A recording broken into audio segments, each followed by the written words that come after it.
जय श्री कृष्णा।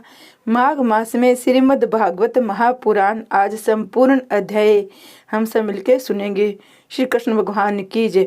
भगवान ने बताया कि दुष्टों की संगति मनुष्य को अधोगति की ओर ले जाती है, सज्जनों की संगति तार देती है। भगवान कहते हैं हमेशा संगत करो तो सज्जन पुरुष की करो तो वो तार देती है। दुष्टों की संगति हमेशा अधोगति में ले जाती है। भक्ति के साधन कई बखाने, सुगम पग मोही पावन जानी। ये सरलतम भक्ति मार्ग की जितनी भी प्रशंसा की जाए कम है। भक्ति स्वतंत्र है, उसे किसी क्रियाकांड आदि का सहारा नहीं लेना पड़ता है, वह सबको अपने अधीन कर लेती है। ज्ञानी और कर्मयोगी को भी इस भक्ति उपासना की आवश्यकता रहती है। उन दोनों में भक्ति का मिश्रण हो पाए तभी वे मुक्तिदायिनी बन सकती हैं। स्वतंत्र अवलंबन आना तेई अधीन ज्ञान विज्ञाना। हे उद्धव जी, भक्ति विहीन विरुचि किन होई, सब जीव ही सुमम प्रिय सोई सोई। भगत विनत अति नीचो प्राणी, मोहि प्राण प्रिय असी मम बानी। सो मनुष्य जब सब कर्मों का त्याग करके अपनी आत्मा मुझे समर्पित कर देता है, तब उसे सर्वत्र कष्टा बनाने की मुझे इच्छा होती है। वे मुझसे तद्रुप होने की योग्य बनकर मोक्ष पाते हैं। औरों की निंदा न करना, जगत को सुधारने का व्यर्थ प्रयत्न भी न करना, अपने आप को सुधारना। समाज को तो स्वयं प्रभु भी नहीं सुधार पाए तो साधारण मनुष्य क्या सुधार पाएगा। कृष्ण के समय भी दुर्योधन, शिशुपाल, बहुत से दुष्ट मानवों का अस्तित्व था। जगत को प्रश्न कर पाना बड़ा कठिन है, जबकि परमात्मा को प्रश्न कर पाना उतना कठिन नहीं है। हे उद्धव, मैं तुम्हारा धन नहीं मांगता, मन मांगता हूँ। मन देने योग्य तो केवल मैं परमात्मा ही है। मैं तुम्हारे मन की बड़ी लगन से रक्षा करूँगा। मैं सर्वव्यापी हूँ, तुम मेरी शरण लो। उद्धव, मैंने तुम्हें समग्र ब्रह्म ज्ञान का दान दिया है। उस ब्रह्म ज्ञान के दाता को मैं अपना सर्वस्व देता हूँ। अब तो तुम्हारा मोह शोक दूर आदि हो गए न। उद्धव ने भगवान को प्रणाम किया और कहा, अब मैं तुम्हें और कुछ भी सुनना नहीं चाहता, जितना सुना है उस पर मनन करना चाहता हूँ। श्री कृष्ण भगवान कहते हैं, उद्धव, अब तुम अलकनंदा के किनारे बद्रिकाश्रम में रहकर इंद्रियों को संयमित करके ब्रह्म ज्ञान का चिंतन करो। अपना मन मुझे में स्थिर करना, वैसा करने पर तुम मुझे प्राप्त कर सकोगे। बद्रिका आश्रम योग भूमि है, प्रभु की प्राप्ति शीघ्र होती है। उद्धव जी, प्रभु आप भी मेरे साथ चलिए। भगवान, उद्धव, मैं इस शरीर के साथ वहाँ नहीं आ सकता।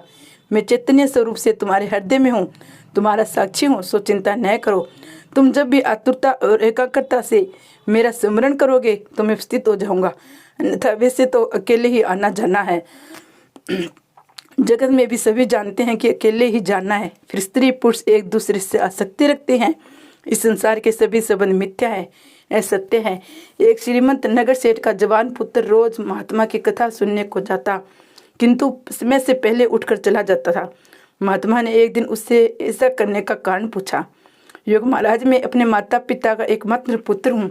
यदि घर लौटने में कुछ देरी हो जाए तो वे मुझे ढूंढने निकलती हैं। मेरी पत्नी भी मेरे लिए अपने प्राण बिछाती है। आप संसारियों के संबंध को मिथ्या बतलाते हैं, किंतु आपको कोई अनुभव तो है नहीं। महात्मा, यदि ऐसा है तो हम उनके प्रेम की परीक्षा क्यों न करके देखे। ये जड़ी बूटी तू खा ले, शरीर गर्म हो जाएगा। मैं उपचार करने आऊँगा, फिर वहाँ जो होता है तो देखते रहना। उस युवक ने महात्मा के आदेश का पालन किया। उसका शरीर एकदम गर्म हो गया। माता पिता ने घबराकर कई डॉक्टरों को, वेदों को बुलाया, किंतु उनसे उनका उपाय कारगर न रहे। युवक की पत्नी भी कलाप कर रही थी। इतने में वो महात्मा आप पहुँचे। सभी ने उनसे पुत्र की इलाज करने की प्रार्थना की। महाराज ने चिकित्सा करते हुए कहा, किसी ने जादू टोना कर दिया है, मैं उपाय कर सकता हूँ। उन्होंने एक बर्तन में पानी मंगाया, उस पुत्र के मस्तक पर से उतार कर कहा, मैंने मंत्र शक्ति के उस जादू टोने को इस पानी में उतार लिया है। अब यदि इस युवक को बचाना है तो ये पानी किसी को पीना होगा। सभी ने एक साथ पूछा, महाराज जी, किंतु इस पानी पीने वाले की क्या दशा होगी। महात्मा, वे शायद मर भी जाए, किंतु ये युवक बच जाएगा। सो तुम में से कोई ये पानी पी लो। युवक की माता ने कहा, मैं अपने लाडले के प्राण बचाने के लिए ये पानी पीने को तैयार हूँ, किंतु मैं पतिव्रता हूँ। मेरी मृत्यु के बाद मेरे वृद्ध पति की सेवा कौन करेगा। युवक के पिता ने कहा, मैं ये पानी पी लूँ, किंतु मेरी मृत्यु के बाद इस बेचारी मेरी पत्नी की दशा कैसी होगी, मेरे बिना जिएगी कैसे। महात्मा ने विनोद किया, तुम दोनों आधा आधा पानी पी लो, दोनों के सभी क्रियाक्रम एक साथ हो जाएंगे। युवक की पत्नी ने अनुरोध से किया। उसने कहा, वे मेरी वरदा सास ससुर ने तो संसार के सभी सुख भोग ली है, मैं तो अभी जवान हूँ, मैंने तो अभी संसार के सुख देखे तक नहीं है, मैं क्यों मरूं। इस प्रकार युवक के सभी रिश्तेदारों ने पानी पीने से इनकार कर दिया। उल्टे वे सब महात्मा से कहने लगे, महाराज जी आप ही पी लीजिए, आपके पीछे रोने वाला तो कोई है नहीं। आप हमेशा कहते हैं नहीं परोपकार सबसे बड़ा धर्म है, सो आप स्वयं परोपकार कर लीजिए। हम आपके पीछे हर साल श्राद्ध और ब्राह्मण भोज कराएंगे। महात्मा ने पानी पी लिया। पुत्र को अपने रिश्तेदारों के व्यवहार और प्रेम का अनुभव ठीक से हो चुका। उसने उठकर महात्मा के साथ ही घर छोड़ दिया। महाराज मैंने संसार की असरता देख ली, कोई किसी का नहीं है, सभी संबंध स्वार्थ सिद्धि है, वास्तविक संबंध तो एक ईश्वर का है। महात्मा कबीर जी कहते हैं, मन फूला फूला फिरे जगत में कैसा नाता रे, पेट पकड़ कर माता रोवे बाहें पकड़ कर भाई, लपट झपट कर तिरिया रोवे हंस अकेला जाई रे। मन फूला फूला फिरे जगत में कैसा नाता रे, जब तक जीव माता रोवे बहन रोवे 10 मासा, 13 दिन तक तिरिया रोवे फिर किए गर्भासा। मन फूला फूला फिरे जगत में कैसा नाता रे। हे उद्धव मैं हमेशा तुम्हारे साथ हूँ, हमेशा मेरा स्मरण करते रहना भी सिद्धि है, सिद्धि स्मरण सी सिद्धि है। किंतु उद्धव को उद्वेग मिटता नहीं है, सो भगवान ने उनको अपनी चरण पादुका दी। अब उद्धव को लगा भगवान उनके साथ है। श्री कृष्ण को हमेशा अपने साथ रखो, परमात्मा के सानिध्य का सतत अनुभव करो। तुकाराम ने कहा है, चाहे मेरा बस न रहे, चाहे मुझे भूखों मरना पड़े, किंतु प्रभु सदा मेरे साथ रहे। उद्धव बद्रिकाश्रम गए, उनको सदगति मिल गई, वे कृतार्थ हो गए। फिर यादवों के विनाश की कथा भी सुनाई। द्वारिका लीला की समाधि के समय पंढरपुर में पुंडलिक भगत हुआ, जिसे कृतार्थ करने के लिए द्वारिकानाथ विठलनाथ बने। पुंडलिक घर में से जल्दी बाहर नहीं आया। भगवान को कमर में बंद वेदना होने लगी, वे कमर पर हाथ रखकर खड़े रहे। भगवान कहते हैं, कभी निराश न होना, मेरी शरण में आओ, मैं तुम्हारे लिए हमेशा खड़ा हूँ।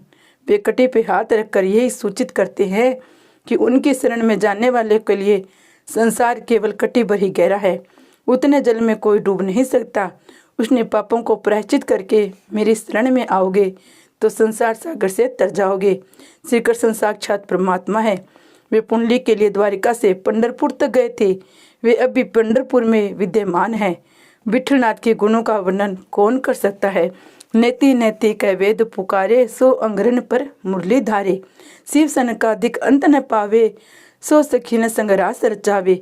शंकर लोक में आप पूजावे, सो मोहन ब्रजराज कहावे। महिमा अगम निगम जय गावे, जो यशोदा लिए गोद खिलावे।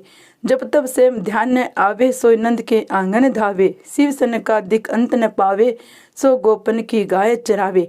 अगम अरोगचर लीलाधारी, सो राधा वंश कुंज विहारी। जो रस ब्रह्मादिक ने पायो, सो रस गोकुल गलियन भायो। सूर से कई राम कहाँ बखाने, गोविंद की गति हविद जाने। श्री कृष्णाय नमः। 12वें स्कंद में आश्रय लीला है। भागवत का प्रतिपाद तत्व आश्रय है। राजा परीक्षित ने पूछा, अब इस पृथ्वी पर किसका राज्य होगा। सुखदेव जी, जरासंध के पिता भद्रराज के वश का अंतिम राजा होगा। पुरजय और उसके मंत्री का नाम होगा सुनक। वह अपने स्वामी को मारकर अपने पुत्रों प्रदोत की राज सिंहासन पर बिठाएगा। बाद में इस भरतखंड में नंद, चंद्रगुप्त, अशोक आदि राजा होंगे। उसके बाद 8 यमन और 10 गौरे राज्य करेंगे। कलियुग के छलिया राजनीतिज्ञ भारत के टुकड़े टुकड़े करके देश को छिन्न भिन्न कर देंगे। कलियुग के दुष्ट शासक गायों की हत्या प्रजा का धन हड़प कर समय विलास विभव में लीन रहेंगे।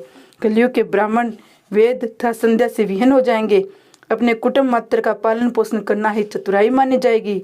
धर्म का सेवन मात्र कीर्ति के हेतु किया जाएगा। दक्ष कुटुंबम यशो धर्म सेवनम। भगवान ने बताए गए कलियुग के लक्षण आज प्रत्यक्ष दिखाई दे रहे हैं। हे राजन, कलियुग के अंत में धर्म की रक्षा के हेतु भगवान कलिंग अवतार धारण करेंगे। पृथ्वी पर आज तक न जाने कितने सम्राट आए और कितने चले गए। कलियुग के पुरुष और नारी के दिन रहेंगे। मनुष्य को चाहिए कि अपनी स्वार्थ सिद्धि के लिए किसी का द्रोह न करे। इस स्कंद में कलियुग लक्षण दोष था, उससे बचने के उपाय बताए गए हैं। सबसे श्रेष्ठ उपाय है भगवान के नाम का संकीर्तन। कलियुग के कई दोष होने पर भी एक लाभ है। कलियुग में जो भी कृष्ण कीर्तन करेगा उसके घर कली कभी नहीं जाएगा। कली से बचने का एकमात्र उपाय है कृष्ण कीर्तन।